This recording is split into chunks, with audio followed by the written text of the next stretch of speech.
अस्सलाम वालेकुम। Last time हमने पढ़ा था कोवेलेंट बॉन्ड और उसकी टाइप्स। आज हम कुछ मज़ीद एग्जांपल्स को एक्सप्लेन करेंगे। टॉपिक है हमारे पास फॉर्मेशन ऑफ कोवेलेंट बॉन्ड। तो सबसे पहले एग्जांपल यहाँ लेंगे हम वाटर की। हमें पता है कि वाटर का फार्मूला क्या होता है, H2O। अब ये वाटर का फार्मूला है तो इसमें अपेरेंटली आपको दो एटम्स नज़र आ रहे हैं। दो एटम मीन एक इसमें ऑक्सीजन है और दूसरा इसमें हाइड्रोजन है। तो हमने कल क्या कहा था कि जब भी आपने कोई भी बॉन्ड बनाना है तो आपने ये देखना है कि एटम का एटॉमिक नंबर कितना है और उसकी इलेक्ट्रॉनिक कन्फिग्रेशन क्या है। ठीक है, तो ऑक्सीजन का एटॉमिक नंबर होता है 8, हाइड्रोजन का एटॉमिक नंबर होता है 1। ऑक्सीजन और हाइड्रोजन की अगर इलेक्ट्रॉनिक कन्फिग्रेशन करें तो फर्स्ट शेल में 2 इलेक्ट्रॉन आ जाएंगे और नेक्स्ट शेल में 6 इलेक्ट्रॉन आएंगे। हाइड्रोजन के केस में एक ही इलेक्ट्रॉन है और वो उसके फर्स्ट शेल में आ जाएगा। ठीक है, अब आप लोग यहाँ देखो कि जो वाटर में ऑक्सीजन है उसके आउटर मोस्ट में कितने इलेक्ट्रॉन है, 6, और हाइड्रोजन के पास आउटर मोस्ट में कितने इलेक्ट्रॉन है, 1। तो कोवेलेंट बॉन्ड क्योंकि शेयरिंग से बनता है, अगर 6 और 1 की शेयरिंग भी होगी तब भी इसके पास जो है वो 8 इलेक्ट्रॉन पूरे नहीं होंगे। इसका मतलब एक ऑक्सीजन 2 हाइड्रोजन के साथ बॉन्ड बनाएगा। एक ऑक्सीजन जब 2 के साथ बॉन्ड बनाएगा तो ऑब्वियसली 2 एटम है हाइड्रोजन के, तो दोनों एक एक इलेक्ट्रॉन शेयर करेंगे। इसमें जो 2 की कमी थी वो पूरी हो जाएगी। तो हम इसके स्ट्रक्चर को ड्रॉ करके देखते हैं। ये ऑक्सीजन है और इस तरफ हमारे पास हैं 2 हाइड्रोजन। ठीक है, तो दोनों आपस में क्या कर रहे हैं, ज्वाइन कर रहे हैं। अब इसके इलेक्ट्रॉन को आपकी अपनी मर्जी है, आप इसको डॉट से शो कर दो और हाइड्रोजन के इलेक्ट्रॉन को आप क्रॉस से शो कर दो, इट्स अप टू यू। तो ये दोनों एक दूसरे के साथ ज्वाइन करेंगे। ज्वाइन करने के बाद क्या होगा कि ऑक्सीजन और हाइड्रोजन जो है वो ओवरलैप कर लेंगे ऐसे। ठीक है, ऐसे ओवरलैप करेंगे। देखिए ये ऑक्सीजन है और ये हमारे पास 2 हैं हाइड्रोजन। जब ओवरलैप करेंगे तो ये वाले जो 4 ऑक्सीजन के इलेक्ट्रॉन है ऐसे ही रहेंगे, एक इधर आ जाएगा और एक इधर आ जाएगा। ठीक है, जो 2 हाइड्रोजन के इलेक्ट्रॉन है एक इधर आ जाएगा और एक इधर आ जाएगा। अब आप देखें ये दोनों इलेक्ट्रॉन पेयर बना रहे हैं और ये दोनों इलेक्ट्रॉन एक पेयर बना रहे हैं। तो आप इसको कैसे लिख सकते हैं, ऑक्सीजन है, ठीक है, तो dot cross hydrogen, cross dot hydrogen, और जो रिमेनिंग इसके इलेक्ट्रॉन है जो बॉन्ड नहीं बना रहे वो एज इट इज़ आ जाएंगे। आपके पास जो ये 2 इलेक्ट्रॉन हैं ये हमारे पास जाके बॉन्ड बना रहे हैं, तो इसका मतलब है इसको कैसे लिखा जा सकता है, ऑक्सीजन इधर, यहाँ पे इसके 2 इलेक्ट्रॉन ये, 2 इलेक्ट्रॉन ये, इसकी जगह आप ये लाइन लगाएंगे हाइड्रोजन की और इसकी जगह आप ये लाइन लगाएंगे हाइड्रोजन की। तो देखें हमारे पास फॉर्मूला इसका क्या बन जाएगा, फॉर्मूला बन जाएगा H2O। ठीक है, तो ये है हमारे पास फॉर्मेशन ऑफ वाटर। वाटर में कोवेलेंट बॉन्ड कैसे बनता है ये एग्जांपल हमने यहाँ पे एक्सप्लेन की। ठीक है, अब हम नेक्स्ट देखते हैं। नेक्स्ट एग्जांपल है हमारे पास कार्बन डाइऑक्साइड। कार्बन डाइऑक्साइड का फार्मूला क्या होता है, सेम यहाँ पे पहले हम फार्मूला लिखेंगे, CO2 है। यहाँ पे इसको हमने कर लिया तो इसकी जगह ना नीचे एक छोटी सी लाइन लगा देंगे ताकि डिफ्रेंशिएट होता रहे। तो कार्बन डाइऑक्साइड है, कार्बन डाइऑक्साइड में कार्बन है और ऑक्सीजन है। अगेन कार्बन का एटॉमिक नंबर कितना होता है, 6, ऑक्सीजन का एटॉमिक नंबर कितना होता है, 8। तो कार्बन की फर्स्ट शेल में 2 इलेक्ट्रॉन, नेक्स्ट शेल में कितने आएंगे, 4 इलेक्ट्रॉन। ऑक्सीजन की फर्स्ट शेल में 2 इलेक्ट्रॉन, नेक्स्ट में कितने आएंगे, 6 इलेक्ट्रॉन। अब आप यहाँ देखें कि इसके आखिरी शेल में 4 इलेक्ट्रॉन है और इसके आखिरी शेल में 6 इलेक्ट्रॉन है, तो 6 ने 8 में कन्वर्ट होना है। इसका मतलब ये होगा कि जो कार्बन है ना वो 2 ऑक्सीजन को 2-2 इलेक्ट्रॉन दे देगा। स्ट्रक्चर इसका ड्रॉ करें तो स्ट्रक्चर में क्या होगा, सेंटर में हम यहाँ पे लेते हैं कार्बन, ठीक है, और प्लस 2 हम यहाँ पे लेंगे ऑक्सीजन, ऑक्सीजन एक इधर और ऑक्सीजन आ जाएगा एक इधर। अब हम क्या करते हैं, इनके इलेक्ट्रॉन्स को ड्रॉ करते हैं। कार्बन के इलेक्ट्रॉन्स को हम क्या करेंगे, क्रॉस से शो कर देते हैं और जो ऑक्सीजन के इलेक्ट्रॉन है उसको हम शो करेंगे डॉट के साथ। तो यहाँ पे आ गए हमारे पास ये ऐसे डॉट। अब जब ये दोनों ओवरलैप करेंगे तो हमारे पास स्ट्रक्चर इसका क्या बनेगा, स्ट्रक्चर देखते हैं। बस सेंटर में आ जाएगा कार्बन और साइड पे ओवरलैप करेंगे 2 ऑक्सीजन। ठीक है, तो सेंटर में ये है कार्बन और यहाँ पे आ गए 2 ऑक्सीजन। अब इनके इलेक्ट्रॉन को ऐसे ही ड्रॉ कर लेते हैं। पहले इस वाले ऑक्सीजन को देखते हैं, 1 2 3 4 5 और 6। और अब इस वाले ऑक्सीजन को देखते हैं, 3 4 5 और 6। अब क्या रह गए, कार्बन। कार्बन के इलेक्ट्रॉन देख लेते हैं। कार्बन में हमारे पास 2 क्रॉस यहाँ पे और 2 क्रॉस यहाँ पे आ जाएंगे। ठीक है, तो आप देखें कि यहाँ पे 2 पेयर बन रहे हैं और यहाँ पे 2 पेयर बन रहे हैं। आप इसको कैसे लिख सकते हैं, हम इसको यहाँ पे लिखेंगे, ये है कार्बन, कार्बन के 2 इलेक्ट्रॉन क्रॉस वाले ये, ठीक है। साथ में क्या है, ऑक्सीजन। तो ऑक्सीजन के 2 इलेक्ट्रॉन डॉट वाले ये जो रिमेनिंग इलेक्ट्रॉन है वो एज इट इज़ यहाँ पे आ जाएंगे। ठीक है, तो ये और ये दोनों पेयर ज्वाइन किए हैं। तो जब ये ज्वाइन कर रहे हैं तो इसका मतलब है कि हमारे पास नेक्स्ट में ये कैसे बॉन्ड बनाएगा, कार्बन है तो इन दोनों की जगह लाइन आ जाएंगी 2, ऑक्सीजन आ गया। कार्बन के साथ ये इलेक्ट्रॉन के 2 पेयर हैं, इनकी जगह 2 लाइन आ जाएंगी, ऑक्सीजन आ गया। जो रिमेनिंग हमारे पास इलेक्ट्रॉन है वो डॉट की फॉर्म में एज इट इज़ यहाँ पे आ जाएंगे। ठीक है, तो इसका मतलब है ये किसकी एग्जाम्पल ली, CO2 का स्ट्रक्चर हो गया, सेंटर में C और ऑक्सीजन हमारे पास 2 आ गए। ठीक है, तो ये हमने फॉर्मेशन कर ली है कार्बन डाइऑक्साइड की। यहाँ तक क्लियर है। अब हम नेक्स्ट देखते हैं अगली एग्जाम्पल, अमोनिया। अमोनिया का अगेन फार्मूला देख लेते हैं। अमोनिया है NH3। तो एटॉमिक नंबर देख लेते हैं। नाइट्रोजन का एटॉमिक नंबर होता है 7। अगेन हाइड्रोजन का एटॉमिक नंबर क्या होगा, 1। तो नाइट्रोजन के फर्स्ट शेल में 2 इलेक्ट्रॉन, अगले शेल में 5 इलेक्ट्रॉन आ जाएंगे। और हाइड्रोजन का एक ही एटॉमिक नंबर है तो इसका फर्स्ट शेल में फर्स्ट इलेक्ट्रॉन ही आएगा। इसके आखिरी शेल में कितने इलेक्ट्रॉन है, 5, और इसके आखिरी शेल में कितने इलेक्ट्रॉन है, 1।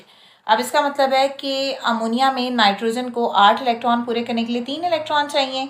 तो देखिए नाइट्रोजन के साथ 3 हाइड्रोजन मिल रहे हैं, तो तीनों हाइड्रोजन क्या करेंगे, अपना 1 इलेक्ट्रॉन इस नाइट्रोजन के साथ शेयर कर लेंगे।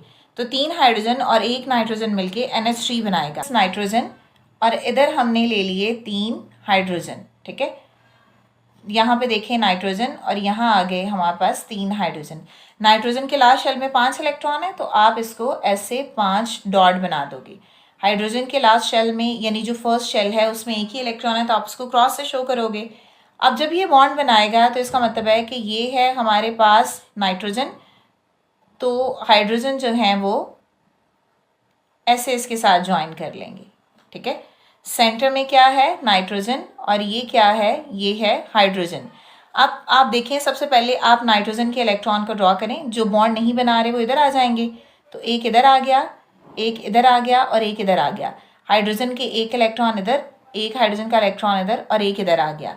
अब आप इसके स्ट्रक्चर को ज़रा ओपन करके लिखें तो क्या होगा, नाइट्रोजन है, ये डॉट है, ये डॉट, ये डॉट और ये डॉट, यहाँ आ जाएगा क्रॉस हाइड्रोजन, यहाँ क्रॉस हाइड्रोजन और यहाँ आ गया क्रॉस हाइड्रोजन। ठीक है, आप इसको मज़ीद कैसे लिख सकते हैं, ये जो डॉट एंड क्रॉस में इलेक्ट्रॉन की शेयरिंग हो रही है इसको हम करेंगे सिंगल बॉन्ड से शो। तो सिंगल बॉन्ड से जब शो करेंगे तो एक बॉन्ड हाइड्रोजन का इधर, एक हाइड्रोजन का इधर और एक आ जाएगा हाइड्रोजन का इधर बॉन्ड। ठीक है, तो दूसरी तरह हम इसको कैसे लिख सकते हैं, NH3, जो कि हमने स्टार्ट में लिखा था कि हम क्या बॉन्ड बना रहे हैं, अमोनिया का। ठीक है, इसके बाद है नेक्स्ट एग्जाम्पल हमारे पास हाइड्रोजन साइनाइड की। हाइड्रोजन साइनाइड का फार्मूला क्या होगा, फार्मूला है इसका HC ट्रिपल बॉन्ड और N आ जाएगा। जो एक सिंगल लाइन होती है ना बॉन्ड की, उस लाइन का मतलब क्या होता है कि एक इसमें डॉट है और एक इसमें क्रॉस है। ठीक है, सिंगल लाइन का मतलब क्या होगा, डॉट एंड क्रॉस। तो आपने इस फार्मूला में जहाँ जहाँ ये लाइंस हैं वहाँ वहाँ आपने डॉट एंड क्रॉस लगाते जाना है। तो फार्मूला हमारे पास क्या आएगा, हम सबसे पहले सेंटर में कार्बन ले लेते हैं। कार्बन के इलेक्ट्रॉन को फर्ज करें हमने शो कर दिया डॉट के साथ। ठीक है, तो कार्बन के आखिरी शेल में कितने इलेक्ट्रॉन होते हैं, 4 ही इलेक्ट्रॉन होते हैं। तो एक इधर आ जाएगा और 3, क्योंकि इसके साथ नाइट्रोजन के साथ बॉन्ड बना रहे हैं तो 3 इधर आ जाएंगे। ठीक है, साथ में नाइट्रोजन आ जाएगा तो नाइट्रोजन ये ऐसे आ जाएगा। ठीक है, नाइट्रोजन के पास इटसेल्फ लास्ट शेल में भी इलेक्ट्रॉन होते हैं ना, 2 जो बॉन्ड नहीं बनाते, तो ये 2 इधर आ गए। ठीक है, हाइड्रोजन के साथ यहाँ पे ये क्रॉस बन जाएगा। समटाइम आपको पेपर में ऐसे फॉर्मूला दिया जाता है और कहा जाता है कि उसको डॉट एंड क्रॉस फॉर्म में लिखें, तो आपने ऐसे लिखना है। आपने सिर्फ इन लाइंस की जगह डॉट एंड क्रॉस लगाते जाना है। अब इसके बाद नेक्स्ट बारी आती है हमारे पास मीथेन की। मीथेन का फॉर्मूला होता है C2H4। C2 है तो इसका मतलब है कि हमारे पास कार्बन 2 हैं तो वो सेंटर में आ जाएंगे। ठीक है, और हाइड्रोजन 2 इधर आ जाएंगे और 2 हाइड्रोजन इधर आ जाएंगे। अच्छा, अब ये मैंने यहाँ पे जो है वो कार्बन के डबल बॉन्ड डायरेक्ट क्यों लगा दिए, 2 कार्बन है और 4 हाइड्रोजन है, तो ऑब्वियस ही बात है हर कार्बन के पास 2 हाइड्रोजन आएंगे। कार्बन हमेशा जो है वो 4 बॉन्ड बनाता है, इलेक्ट्रॉन के हिसाब से बॉन्डिंग करनी होती है। कार्बन के आखिरी शेल में 4 इलेक्ट्रॉन है ना, तो वो शेयर भी 4 ही करेगा बॉन्ड बनाने के लिए। तो इसी तरह 2 हाइड्रोजन होंगे हर कार्बन के पास और 2 इसके सेंटर के बॉन्ड होंगे। अब जहाँ जहाँ लाइंस है वहाँ वहाँ हमने डॉट एंड क्रॉस लिख देना है। कार्बन है, कार्बन के इलेक्ट्रॉन को डॉट से शो कर लेते हैं। अब हर कार्बन के पास 4 इलेक्ट्रॉन होते हैं आखिरी शेल में, तो 1 2 3 और 4, इसी तरह 1 2 3 और 4, ठीक है। तो दो दो हाइड्रोजन है तो क्रॉस हाइड्रोजन, यहाँ पे भी क्रॉस हाइड्रोजन और यहाँ पे भी क्रॉस हाइड्रोजन आ जाएगा। ये दो बॉन्ड और ये वाले जो क्रॉस वाले हैं ये वाले, ये हमारे पास ये 4 बॉन्ड आ जाएंगे। तो इसको कैसे लिखेंगे? कार्बन, डबल बॉन्ड कार्बन, इसकी जगह बॉन्ड हाइड्रोजन और इसकी जगह ये, यहाँ पे ये और यहाँ पे ऐसे हाइड्रोजन आ जाएगा, ठीक है। तो इसका मतलब ये हुआ कि हर कार्बन के पास 2 हाइड्रोजन है, तो टोटल कार्बन कितने हैं? 2 कार्बन हो गए और टोटल हाइड्रोजन कितने हैं? 1 2 3 4 और हाइड्रोजन हो गए 4। है मीथेन का फार्मूला। आपको पेपर में ये पूछा जा सकता है कि मीथेन का फार्मूला और डॉट एंड क्रॉस स्ट्रक्चर बनाएं, तो ये है डॉट एंड क्रॉस स्ट्रक्चर, ठीक है। तो ये सिंपल इसका स्ट्रक्चर है और ये डॉट एंड क्रॉस है। नेक्स्ट है हमारे पास मेथनॉल। मेथनॉल का फार्मूला क्या होता है? मेथनॉल में हमारे पास H3C और OH होता है, ठीक है। तो सबसे पहले इसका स्ट्रक्चर फार्मूला लिख लेते हैं। स्ट्रक्चर क्या होगा कि कार्बन है, कार्बन के साथ हाइड्रोजन कितने हैं? 1 2 और ये 3 हाइड्रोजन है, ठीक है। कार्बन के साथ हमारे पास क्या है? ऑक्सीजन, और ऑक्सीजन के साथ हमारे पास क्या है? हाइड्रोजन, ठीक है। अब हम इस structure co dot and cross की फॉर्म में लिखते हैं। तो देखिए कार्बन, ठीक है, कार्बन के इलेक्ट्रॉन को आपने डॉट से पहले शो कर देना है, तो 1 2 3 और 4, ठीक है। तो ये कार्बन के इलेक्ट्रॉन कितने आ गए हमारे पास? 4 इलेक्ट्रॉन आ गए। अब इसके साथ यहाँ पे ये 3 हाइड्रोजन जुड़े हुए हैं, तो यहाँ पे क्रॉस हाइड्रोजन, यहाँ पे क्रॉस हाइड्रोजन और यहाँ पे क्रॉस हाइड्रोजन आ जाएगा, ठीक है। इसके साथ क्या है? ऑक्सीजन। ऑक्सीजन के इलेक्ट्रॉन को आप क्रॉस से शो कर दो, तो ऑक्सीजन के आखिरी शेल में 6 इलेक्ट्रॉन होते हैं, 4, ठीक है, और इधर आ गया 5 और 6, ठीक है। तो ये बॉन्ड एक बन गया और एक यहाँ पे इसने हाइड्रोजन के साथ भी बॉन्ड बनाना है। अब आप यहाँ देखें, इसको हम कैसे लिख सकते हैं? कार्बन है, इसके बाद ये वाला बॉन्ड है, तो ये सिंगल बॉन्ड हमने यहाँ पे ऐसे लगा दिया, ऑक्सीजन आ गया। इसके बाद ये वाला पेयर है, तो ये हमने हाइड्रोजन ऐसे लगा दिया, ठीक है। इसके बाद आप देखें ये और ये 3 बॉन्ड है, तो तीनों की जगह हम क्या लिख देंगे? यहाँ पे तीनों की जगह हम लिख देंगे हाइड्रोजन। इलेक्ट्रॉन ऑक्सीजन के रहते हैं 4, तो ये एज इट इज़ यहाँ पे ऐसे लिख देंगे। आप इसको ऐसे भी लिख सकते हैं और इसको CH3OH की फॉर्म में भी लिख सकते हैं, इट्स अप टू यू। वो वैसे होता है ना मैथ में मल्टीप्लिकेशन वाले पॉइंट में कि मल्टीप्लिकेशन में 2 × 1 लिखे आंसर तब भी 2 ही आता है, 1 × 2 लिखे आंसर तब भी जो है वो 2 ही आएगा। तो जब आपने फार्मूला लिखना है आप इसको CH3 की फॉर्म में लिख सकते हैं, लेकिन जब ऐसे लिखते हो ना तो आसानी ये होती है कि आपको स्ट्रक्चर बनाते वक्त ये समझ आ जाती है कि कार्बन सेंटर में और हाइड्रोजन इसके साइड पे हैं, ठीक है। तो ये है हमारे पास मेथनॉल का फार्मूला। ये था हमारा आज का टॉपिक जिसमें हमने फॉर्मेशन ऑफ कोवेलेंट बॉन्ड पढ़ा। इससे रिलेटेड अगर आपका कोई भी क्वेश्चन है तो आप कमेंट्स में पूछ सकते हैं। नेक्स्ट वीडियो तक के लिए अल्लाह हाफिज़।